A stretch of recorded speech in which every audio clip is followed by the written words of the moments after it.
Mr. Speaker.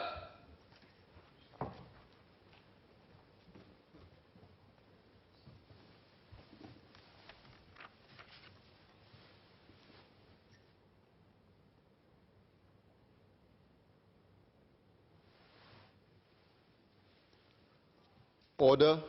Ministerial statement. Minister for Defence.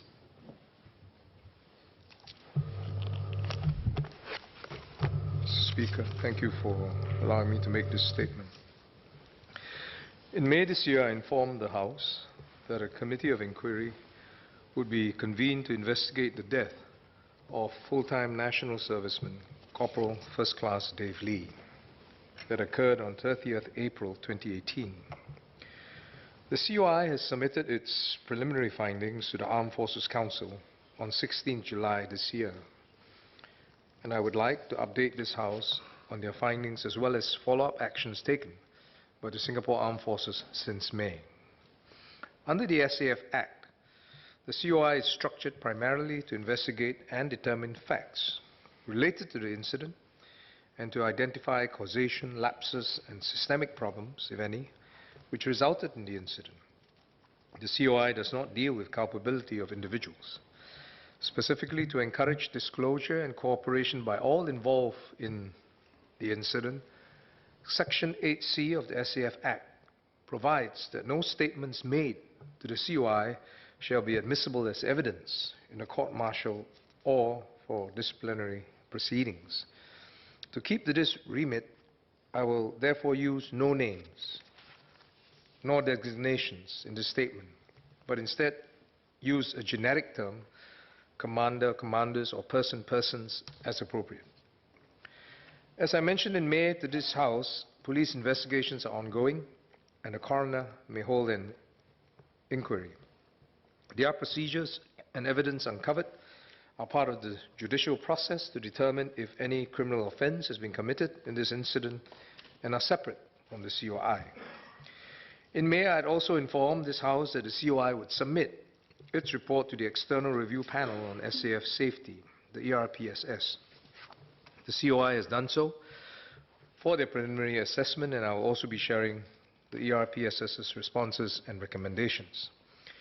Let me start with events that occurred the day before the heat stroke occurred. On 17 April this year, Corporal Dave Lee and the troopers from the support company participated in 2 physical training sessions in Bedok Camp, namely Combat Circuit 4 from 6:30 to 7:30 in the morning at the hockey pitch, and Cardiovascular 6, followed by Balance, Flexibility and Mobility 6 from 3:30 to 5:30 at the running track. This was the day before the heat stroke. The COI found the training for Combat Circuit 4 to be compliant with regulations or guidelines. However, the COI did discover breaches of the Army Training Safety Regulations, the TSR, for Cardiovascular 6, and breaches of the Army's directive for another subsequent event that took place later in that day. Let me first deal with Cardiovascular 6. In this lesson, soldiers had to run 6 laps of 400 meters each, total of 2.4 kilometers. They had to run according to the lesson plan, grouped according to their running ability. However, the entire company was asked to run at a common pace. This meant that for the first 3 laps, Corporal Lee was asked to run at a slightly faster pace than required, of about 10 seconds faster per lap. For the next 3 laps, Corporal Lee was allowed to run at his own pace. The rest timing in between each lap was noted to be reduced to 1 minute, which is 45 seconds shorter than what was stipulated in the lesson plan. These deviations were a breach of training safety regulations. The reason given was that the commanders wanted to enhance fitness and foster greater cohesion by keeping the platoon intact and the soldiers running at the same pace, not in groups. Later that night, before the fast march the next day, the collective punishment that was meted out to Corporal Lee's platoon was also not authorized. At about 9:40, the entire scout platoon, including Corporal Lee, were told to fall in their number 4 uniforms and assault bags. The commanders had wanted to punish the platoon collectively, for the perceived lack of teamwork and the use of mobile phones after lights out, in particular by 2 troopers despite repeated warnings. At 9:45 p.m., the commanders meted out the informal punishment. This was in the form of physical exercises, which comprised bear crawls, sprints, leopard crawls, as well as push-ups and crunches. In total, it was from 30 to 35 minutes. They also had water poured over the troopers from their water bottles and subsequently from the jerry can. The session ended with the troopers reciting the Guards' Creed a few times in a high kneel position. As I said, the entire session lasted for about 30 to 35 minutes. The platoon was eventually sent back to their bunks at about 10:25 to wash up and at lights out by 10:45. The troopers were also instructed by commanders not to switch on their lights in their bunks. The COI noted that the commanders did not seek prior approval for the conduct of this informal punishment or inform their superiors after the punishment. While the majority of troopers interviewed opined that the commanders were good commanders who demanded high standards, this punishment was unauthorized. The COI found that the conduct of unauthorized informal punishment compromised the 7 hours of uninterrupted rest, as the trainees had about 6 hours 15 minutes instead. Less sleep could be one of the factors which caused Corporal Lee to have more fatigue before participating in the fast march. Let me move on to the day of the heat stroke.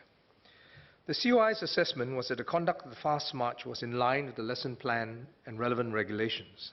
Corporal Lee had undergone the requisite build-up training prior to the 8 kilometers fast march, and all measures to prevent heat injuries according to the TSR have been complied with, which are temperature-taking regime, hydration regime, water supply where soldiers must carry water and have resupply points planned for, the work-rest cycle based on the wet bulb globe temperature, and rest management.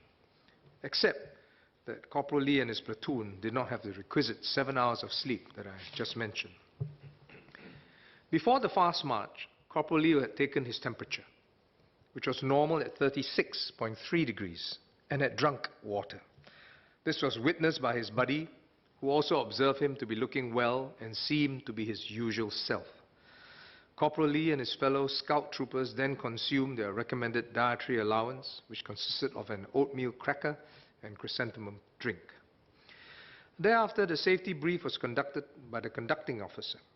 Troopers were asked if they had completed their 6-kilometer fast march build-up training, completed their water parade, and had 7 hours of uninterrupted rest and taken their body temperature during the declaration. The troops were asked to declare if they had.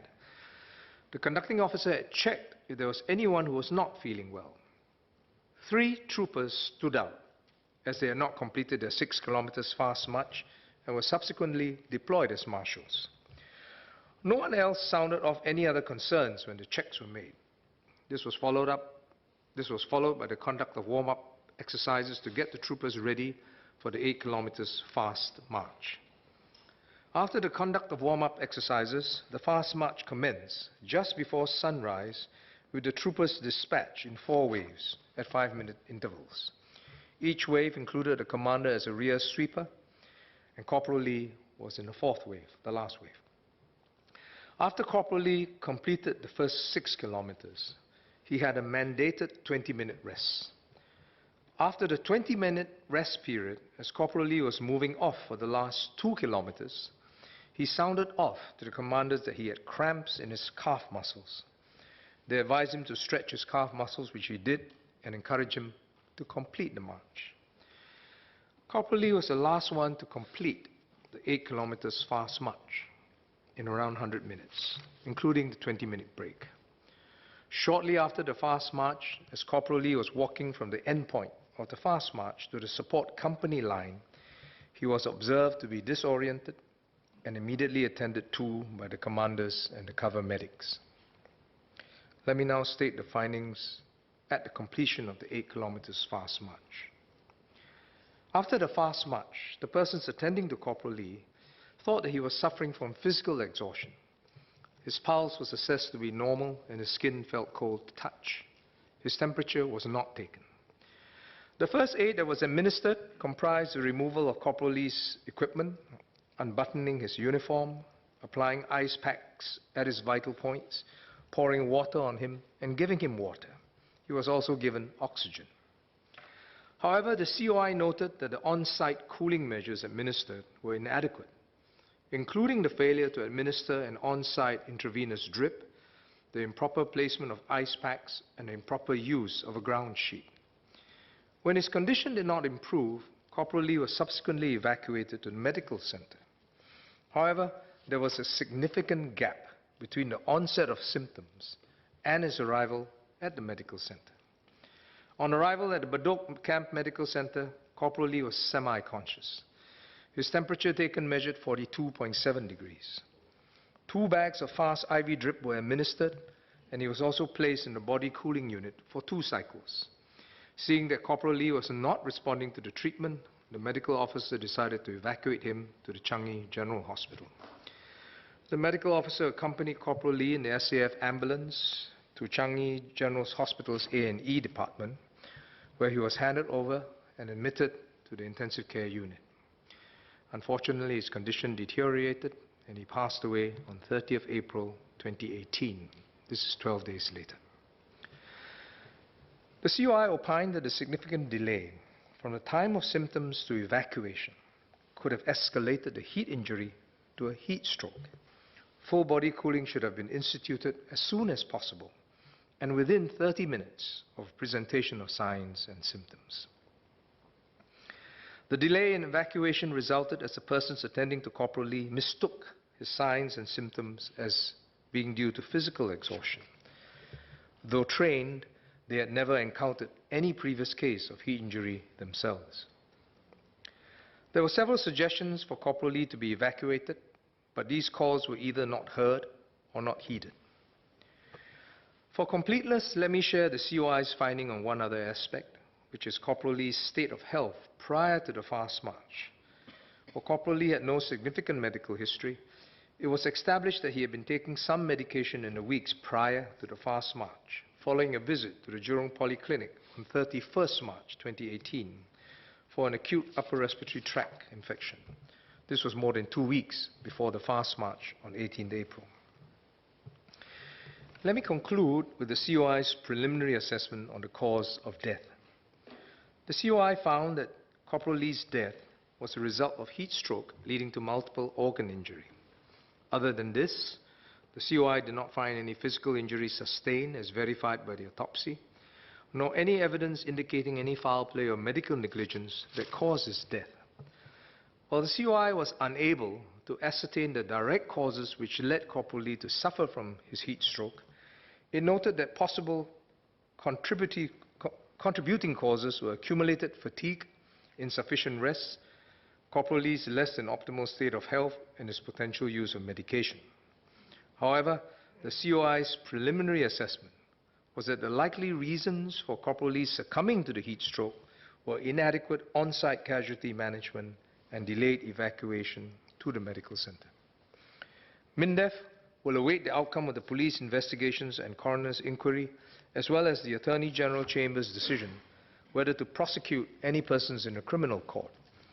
If no criminal charges are filed, MINDEF will prosecute persons responsible for lapses in this incident in our military court.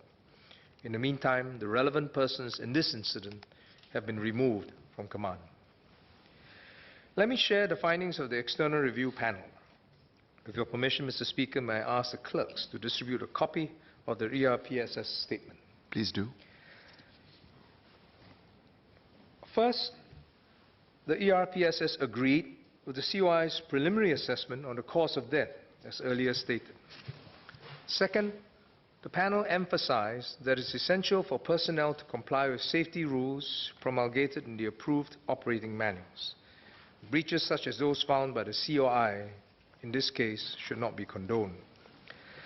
Third, the ERPSS highlighted the value of strengthening the safety culture in Army units.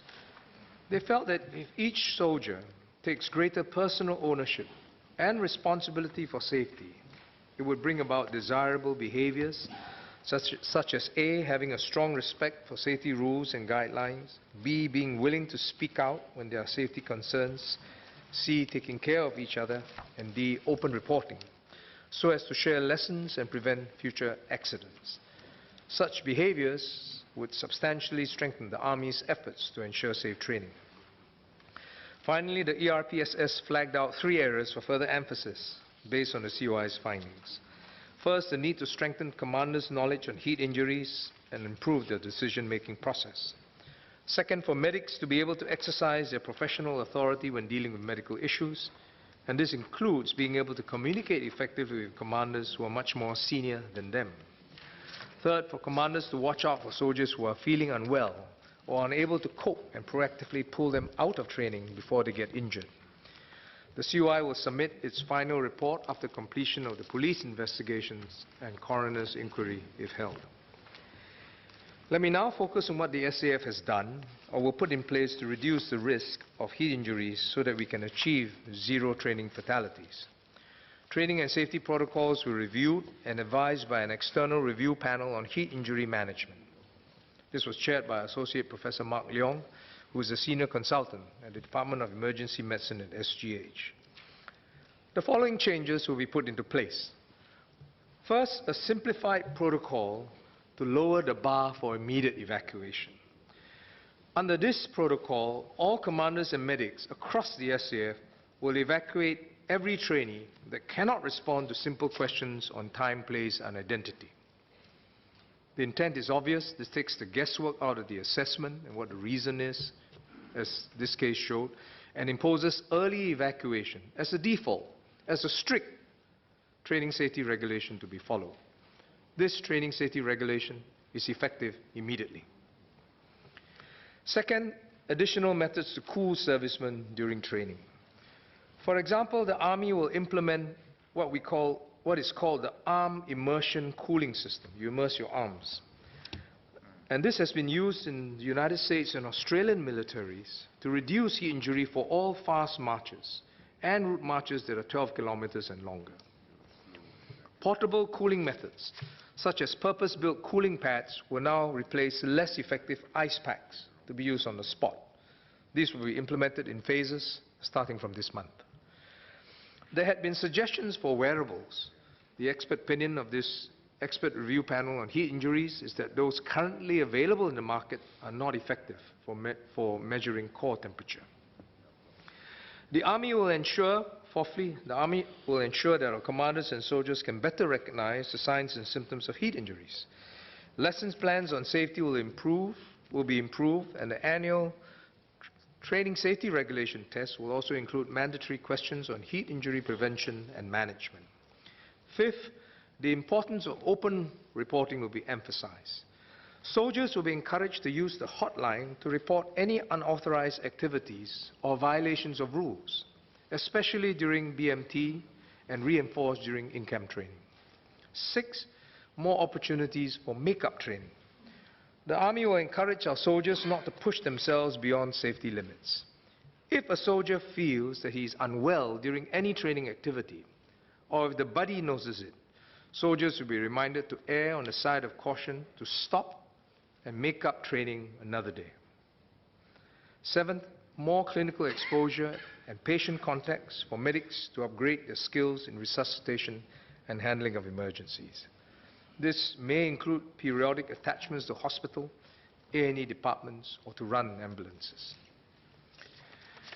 Mr. Speaker, we need a strong SAF that can defend Singapore, but it must and can be built without compromising the safety and well-being of Singapore's precious sons serving the national service. Corporal First Class Lee was an exemplary soldier who served with commitment and was well respected by his peers for his positive attitude. The loss of such a good soldier like Corporal First Class Lee is deeply grievous to us. It will take collective effort to achieve zero training fatalities. Each serviceman must take care of himself or sound the alert when his buddy is not well, or if regulations are not complied with during training. Commanders must be alert and pull out early those who are not coping and use another occasion to train. Zero training deaths must be the norm, and any mishap should be vigorously attended to by commanders to achieve this norm. Let me conclude by expressing this House's deep condolences to the late Corporal First Class Lee's family. The SAF has updated the family of the COI's findings and the actions that the SAF is taking to prevent recurrences of the lapses found. I assure all members that MINDEF and the SAF will do all it can to help the family through this difficult period. Thank you, Mr. Speaker.